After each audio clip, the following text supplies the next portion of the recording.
I just finished a book, The Last Bus to Woodstock, by a man named Dexter. And it's the first of what was going to turn out to be 13 Inspector Morse books. It was really pretty good. I never saw any of the Inspector Morse TV shows, but I did watch almost all of the Endeavor shows. And they showed this guy Morse at the start of his career as a cop in Oxford. So I had a pretty good idea of what to expect in this book. The plot of this one is that a dead woman is found in the parking lot of a pub in Woodstock. Now, Woodstock is a small town a little bit outside of Oxford. Like a lot of British mysteries, there's just a handful of suspects. It's a whodunit. And also, like a lot of British mysteries, there are a bunch of red herrings that turn up in the investigation. Ultimately, Morse, the hero, pulls the pieces together. And I gotta say, this is no way is this a kind of a police procedural like you get with Peter James's Roy Grace books.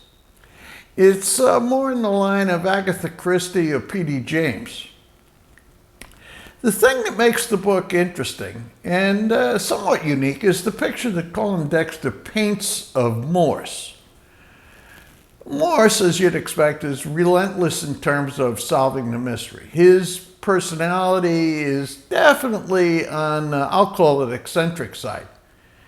He's addicted to puzzles of all kinds, everything from crosswords to murder mysteries. In this book, he decodes a letter which turns out to be a key element in solving the mystery. He likes classical music, and based on really numerous literary references in the book, he apparently also is a fan of classical literature. I know from the Endeavor show that he went to Oxford at least for a while. Also on the personality side, he's more than a little bit horny. He's kind of helpless around the house.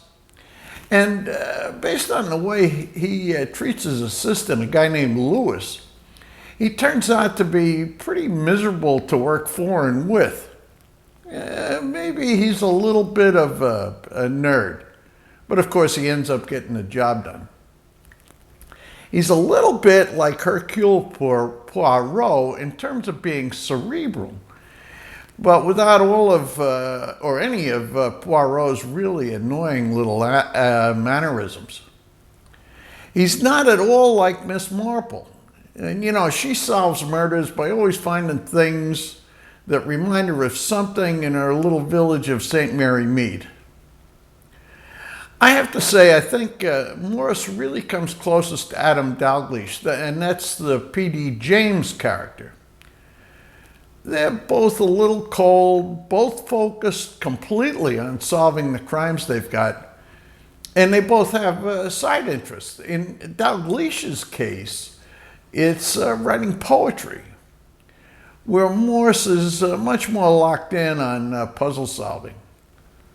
Now, I liked this Inspector Morse book enough that it's possible that it's going to go on my bedtime reading list. I've gone through all of the Hector Poirot novels, all of the Miss Marple books, and I've made a little bit of a dent anyway in the Dalgliesh books. So it's possible Morse could be next at bat. I'll see you next week.